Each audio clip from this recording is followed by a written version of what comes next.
에스라 13번째 시간입니다. 오늘 말씀은 에스라 10장 1절부터 15절 말씀입니다. 10절부터 12절 말씀을 합독하고 에스라 10장 1절부터 15절까지를 보도록 하겠습니다. 그러면 에스라 10장 10절부터 12절 말씀을 한 목소리로 합독하도록 하겠습니다. 제사장 에스라가 일어나 그들에게 이르되 너희가 범죄하여 이방 여자를 아내로 삼아 이스라엘의 죄를 다하게 하였으니 이제 너희 조상들의 하나님 앞에서 죄를 자복하고 그의 뜻대로 행하여 그 지방 사람들과 이방 여인을 끊어버리라 하니 모든 회중이 큰 소리로 대답하여 이르되 당신의 말씀대로 우리가 마땅히 행할 것이니이다. 아멘. 자, 에스라의 주도로 제2차 포로기환과 신앙개혁 운동이 일어나는 부분이 제2부인 7장부터 10장까지입니다. 우리가 7장부터 8장은 또 그 중에서 이제 제2부의 전반부인데 이게 뭐냐면 포로귀환과 그 귀환자 명단에 대해서 다뤘다고 얘기했습니다. 그리고 그 다음에 이어졌던 것이 제2부의 후반부인데 9장 10장입니다. 그래서 에스라의 신앙개혁 운동, 잘못된 것을 바꾸는 그런 부분입니다. 그 중에서 오늘 보게 될 에스라 10장 1절부터 15절은 에스라가 하나님 앞에 먼저 했던 게 회개의 중보기도입니다. 회개하고 또 이스라엘 백성을 향한 중보기도를 했죠. 거기에 자극을 받았던 이스라엘 백성들이 하나님 앞으로 나와서 통회하고 또 개혁을 맹세한 겁니다. 그래서 이스라엘의 개혁을 위해서 이스라엘의 그 백성들을 예루살렘 총회로 이렇게 소집해서 개혁 조치를 발표하고 거기에 이스라엘 백성들이 반응하는 그런 부분들이 오늘 보게 되는 1절부터 15절입니다. 자, 먼저 1절부터 5절을 보겠는데요. 에스라가 회개 중보 기도를 했지 않습니까? 우리가 어제 봤는데요. 이스라엘 백성들이 거기에 큰 자극이 되었습니다. 그래서 포로에서 귀환했던 이스라엘 백성들은 하나님 앞으로 나와서 통회하였고 개혁하겠다라는 맹세를 하게 되거든요. 그래서 1절에 보면 에스라가 하나님 성전 앞에 엎드려 울며 기도하여 죄를 자복할 때에 많은 백성이 크게 통곡하며 이스라엘 중에서 백성의 남녀와 어린아이의 큰 무리가 그 앞에 모였어요. 나온 거죠. 그래서 어떤 의미에서요, 우리가 먼저 할 게 막 말이 아니라 기도예요, 기도. 하나님 앞에 기도하고 울면 하나님의 은혜가 이제 임하기 시작하고 일이 시작되는 거예요.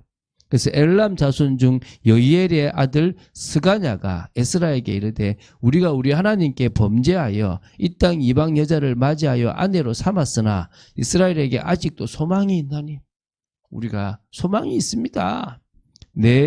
곧 내 주의 교훈을 따르며 우리 하나님의 명령을 떨며 준행하는 자의 가르침을 따라 이 모든 아내와 그들의 소생을 다 내보내기로 우리 하나님과 언약을 세우고 율법대로 행할 것이라. 정리하겠습니다. 보내겠습니다. 우리는 이제 하나님 앞에 정결하게 다시 거룩한 백성으로서의 삶을 살아가겠습니다. 이렇게 한 거죠. 이는 당신이 주장할 일이니 일어나소서 우리가 도우리니 힘써 행하소서. 그 어떤 의미에서요, 에스라가 막 이렇게 했었으면 오히려 반발이 있을 수 있잖아요. 뭐였습니까? 하나님 앞에 눈물로 기도하고. 이거는 쇼가 아닙니다. 정말 하나님의 은혜와 하나님의 긍휼을 바랬고 정말 기도했습니다. 그때 하나님이 은혜를 주시는데 그 말씀을 따라갈 사람들을 붙여주신 거예요. 그래서 우리가 정말 현장에서 울면 됩니다. 기도하고 정말 하나님 원하시는 그 일에 나아가면 됩니다. 그래서 5절에 이에 에스라가 일어나 제사장들과 레위 사람들과 온 이스라엘에게 이 말대로 행하기를 맹세하게 하며 무리가 맹세하는지라. 그럼 내 말 따라 할 거냐? 하겠다. 그러니까 이때 이제 그게 되는 거죠. 앞에는 뭐죠? 먼저 기도하고 은혜를 간구하고 각자의 마음에 성령의 부를 듯 그런 찔림과 그런 뭡니까? 앞에 나올 마음들을 가지게 한 거죠. 6절부터 15절입니다. 포로에서 귀환했던 이스라엘 백성들은 하나님 앞에서 통회하고 개혁하겠다고 맹세까지 하게 됩니다. 그때 이제 백성들의 반응도 나오는데요. 이제 이거 좀 총회를 모이라 그러고 그 총회에서 이런 일들을 하게 됐을 때 이제 그들이 이제 이렇게 이제 하는 반응이 나오는데요. 좀 제가 볼 때 이스라엘 백성들이만 그런 건 아니겠죠. 인간이 그런 것 같아요. 쉽게 하겠다 하고 또 쉽게 타락해버리는 존재가 인간인 것 같아요. 어쨌든 이때만 해도 또 주님 앞에 개혁하고 바뀝니다. 이에 이제 6절입니다. 이에 에스라가 하나님의 성전 앞에서 일어나 엘리야십의 아들 여호하난의 방으로 들어가니라. 그가 들어가서 사로잡혔던 자들의 죄를 근심하여 음식도 먹지 아니하며 물도 마시지 아니하더니. 그럼 이제 또 개혁해야 될 것 같잖아요. 그런데 또 어떻게 하냐 그러면요. 아예 또 들어가서 이제는 뭐하냐 더 집중적으로 금식하는 거예요. 근데 이 이거 엘리야십이 그냥 아마 그 시대 대제사장으로 보여요. 그러니까 그 대제사장의 아들인 여호하난의 방인데요. 아마 제가 볼 때는 기도하기 좋았던 방인 것 같아요. 다른 이유는 없는 것 같아요. 그래서 이제 그 들어가서 사로잡혔던 자들의 죄를 근심하여 음식도 먹지 아니하며 물도 마시지 않는, 이 금식 중에서 가장 힘든 금식이 물까지 마시지 않는 거거든요. 그러니까 완전 최악의 금식을, 아주 힘든 금식을 한 거죠. 그건 뭡니까? 홀로 하나님 앞에 서서 생명건 기도를 했다는 겁니다. 그래서 어떤 의미에서 개혁을 하기 이전에 가장 먼저 해야 될 것이 기도라고 생각됩니다. 우리가 사역을 하기 전에도 뭐 해야 됩니까? 기도해야 됩니다. 저는 교회를 시작했을 때 새벽 기도를 만들었어요. 마자고 기도하자고. 금요 기도회를 만들었어요. 마자고 기도하자고. 제 능력으로는 할 수 없으니까, 아니 또 나도 모르게 자꾸 제 인본주의를 쓰지 않으려고 자꾸 기도하자 그랬어요. 우리는 예배 시간에도 기도하지 않습니까? 왜 그렇습니까? 기도 말고는 하나님의 능력이 나타날 수가 없습니다. 이 지금 하나님의 그 근원적인 그 힘을, 하나님의 역사를 정말 바랬던 것이고, 그게 진정으로 개혁의 힘이 되는 겁니다. 7절부터 이제 9절입니다. 유다와 예루살렘에 사로잡혔던 자들의 자손들에게 공포하기를 너희는 예루살렘으로 모이라. 이 총회가 되는 거죠. 모인 겁니다. 다 미스바로 모이라듯이 모이라고 한 거죠. 어디로? 예루살렘으로 모이라.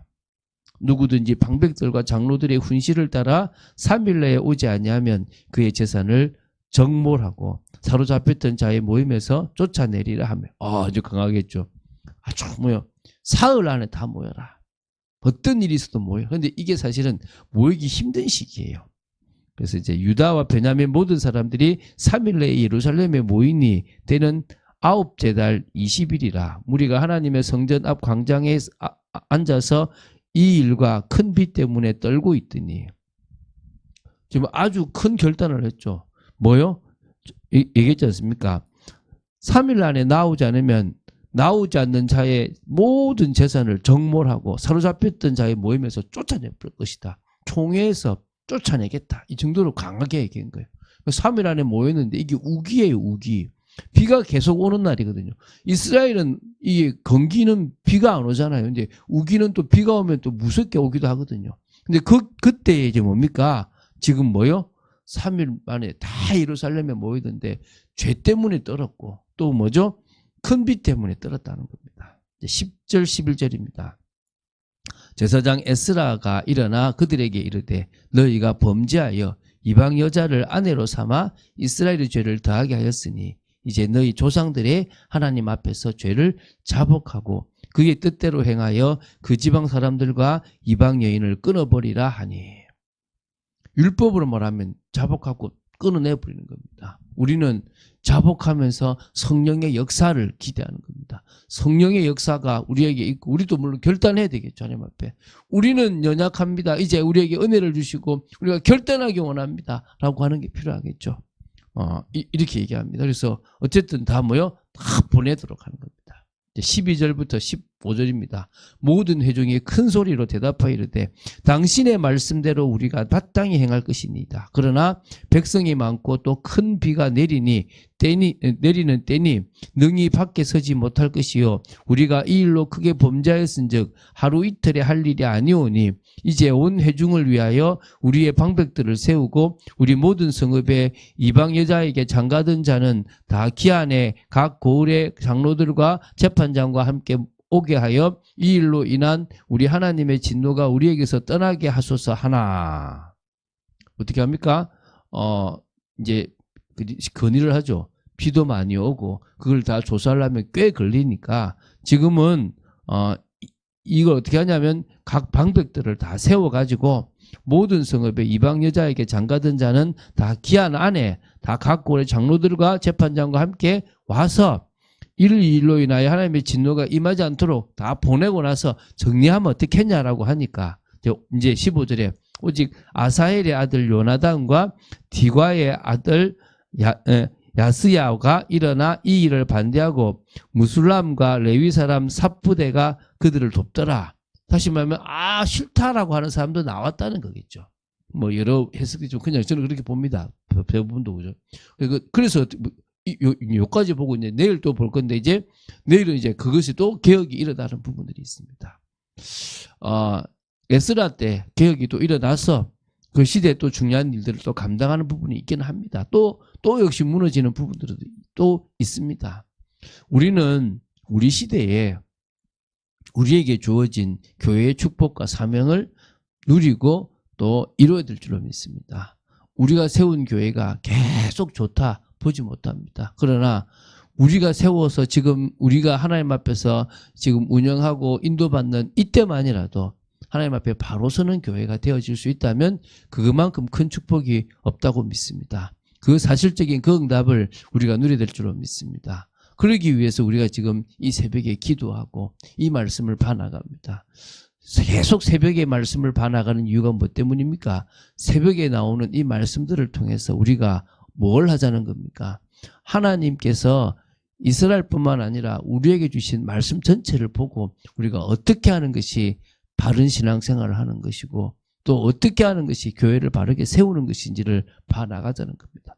아무리 해도 부족하겠죠. 그러나 부족하다고 안 할 게 아니라 더 중심을 가지고 해나가다 보면 하나님의 인정을 받고 하나님의 역사가 일어날 것이고 또 그게 또 부흥으로 이어져서 또 타락으로 이어진다고 하더라도 우리는 우리에게 주어진 시간표에 맞게끔 믿음으로 나아가야 될 줄로 믿습니다. 그게 바로 우리가 해야 될 일인 줄로 믿습니다. 그 응답을 오늘 사실적으로 누리는 저와 여러분 되기를 바라고 우리에게 있어서 오늘도 광야와 같은 주님의 은혜를 받고 주님의 원하시는 뜻을 이루는 그런 귀한 시간들이 있게 되길 예수 이름으로 축원드립니다. 주는 그리스도시요 살아계신 하나님의 아들이심을 고백합니다. 오늘도 귀한 말씀 주심을 감사합니다. 에스라가 드디어 개혁을 시작하고 그 개혁의 중심에 에스라의 기도가 있었음을 봅니다. 저희들이 주님 앞에 간절한 기도가 있기를 원하며 또 그것이 진정으로 하나님이 원하시는 뜻을 이루는 저희들 되기 원합니다. 전도하고 선교하는 많은 일에 많은 도구들이 필요함을 봅니다. 저희들이 좀 더 넓게 전체를 이해하고 믿음으로 나아가며 하나님 앞에 올바른 믿음으로 서 있는 축복을 누리는 저희들 되도록 지켜주시옵소서. 주 예수 그리스도 이름으로 기도드립니다. 아멘.